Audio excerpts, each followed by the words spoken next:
গোটা জমিনটাকে শোষণ করেছে দুইজন,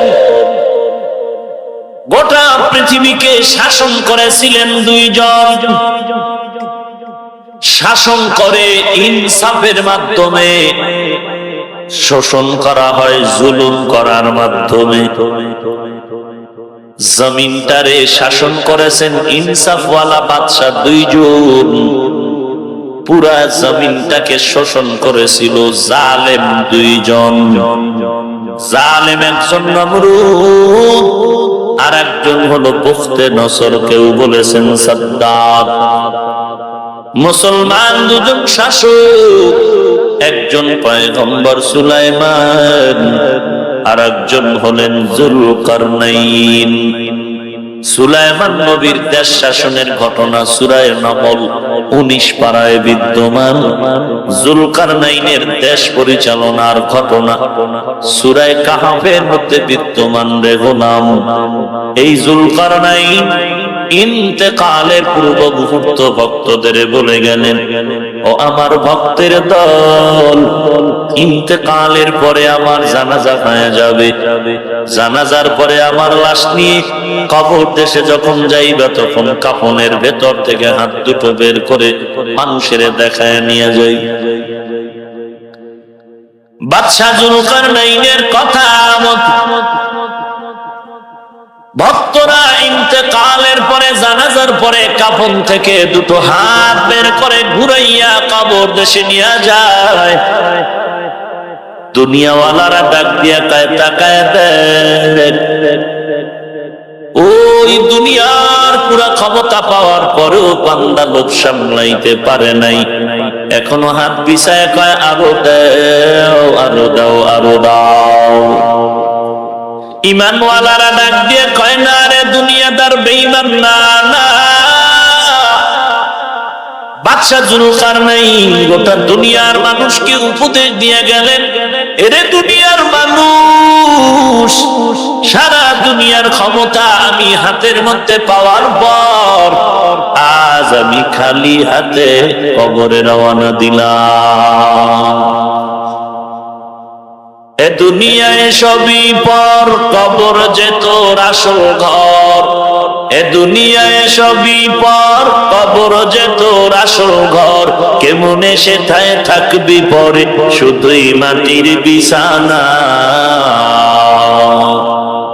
কেমনে সেথায় থাকবি পরে, শুধুই মাটির বিছানা।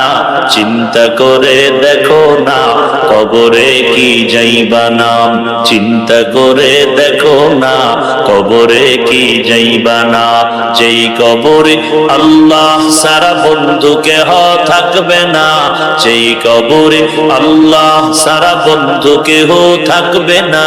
চিন্তা করে দেখো না, কবরে কি যাইবা নাম। চিন্তা করে দেখো না, কবরে কি যাইবা না। وَلَنَبْلُوَنَّكُمْ بِشَيْءٍ مِّنَ الْخَوْفِ وَالْجُوعِ وَنَقْصٍ مِّنَ الْأَمْوَالِ وَالْأَنفُسِ وَالثَّمَرَاتِ।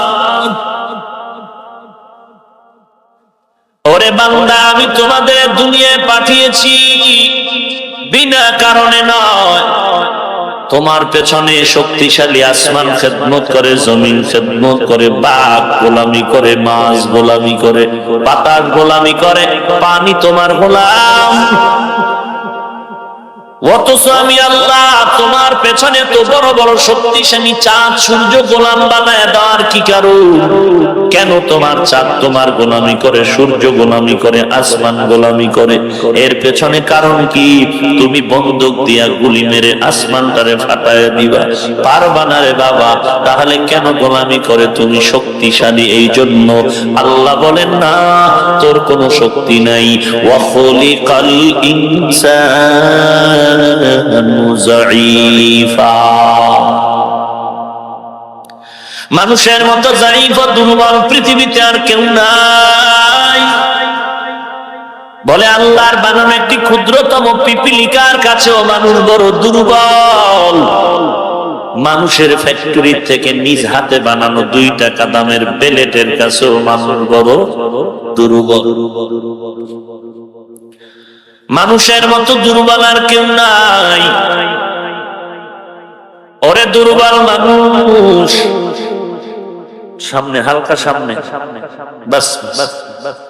এরপরেও কেন তোমাকে আমি আল্লাহ দুর্বলতার বানাইয়াও, তারপরও কেন তোমার শক্তিশালী বাঘ, তোমার খাদেম তোমার পেছনে ঘুরে? এরে আল্লাহর গোলাম, আসমান তোমার গোলামি করে, কারণটা কি? তুমি তো দুর্বল। বলে আমি কেমন দুর্বল? বলে খানার দিক থেকেও দুর্বল, ঘুমের দিক থেকেও দুর্বল। সমুদ্রের ভেতরে নীল তিমি আছে, নীল রঙের তিমি। দৈনন্দিন তাদের খানার তালিকায় লেখা আছে এক একটা তিমি মাছের দৈনিক খানা 1000 কেজি চিংড়ি মাছ। কে খাওয়ায়? সকালবেলা ডানা মেলে পাখিটা বের হয়ে গেল, খোলা আসমানে ঘুরে ঘুরে সন্ধ্যাবেলা নিজের পেট ভরে বাচ্চার খানা নিয়ে বাসায় হাজির হয়ে গেল। কোনদিন পাখি উড়ন্ত খোলা আসমানে কি পায় আর কি খায়? কোনদিন তো বলে নাই খানা পাইলাম না, 3 দিনের হরতাল দিলাম। সমুদ্রে একটা তিমি মাছ না, শত শত তিমি মাছ, 1000 কেজি চিংড়ি মাছ দৈনিক খায়। কোনদিন মাছ হরতাল দেয় না যে আমরা সাগরে খানা পাই নাই, 3 দিন পর্যন্ত হরতাল চলবে। জঙ্গলের ভেতরে কত প্রাণী, আমাদের ঢাকা চিড়িয়াখানায় বাঘ, এর দৈনিক খানা তালিকায় লেখা 17 কেজি গোশত। জঙ্গলের মধ্যে হাজার হাজার বাঘ, ভাল্লুক, সিংহ প্রাণী আছে। এরাও কোনদিন খানা নাই খানা নাই বলে হাহাকার করে কাঁদেন নাই, বিলাপ করেন নাই, আন্দোলন করেন নাই। পৃথিবীর একটি পাহাড়ের নাম কোহে কাফ, ওখানে একটি প্রাণী বসবাস করে, ওই প্রাণীটার নাম হলো সিমর্গ। ওই প্রাণীটার খানার তালিকা হলো দৈনন্দিন 40টা মোটা তাজা হাতি। কটা? কোনদিন না খায় তারা পাহাড়ে হরতালের আবেদন করে নাই। এরে নবীর উম্মতের দল, নূহ নবীর যুগে একজন লম্বা মানুষ ছিল, নাম হলো উজ, আইন ওয়াও জিম, উজ। এই উজ প্রায় 6 কিলোমিটারের কাছাকাছি লম্বা ছিল। এই উজ মাল ইখতিলাফ, কম হতে পারে, বেশিও হতে পারে, কম হওয়াটাই বাঞ্ছনীয়। এই বান্দা নূহ নবীর যুগে বেঁচে ছিল, পরবর্তীতে মুসা নবীর যুগটাও পেয়ে গেল। মুসা নবী খবর পাইলেন এমন একজন বান্দা আছে, লম্বা বান্দা। মুসা নবীর কাছে খবর নেওয়ার জন্য লোক পাঠাইল উজ। শুনলাম নাকি আমার রাজত্বের মধ্যে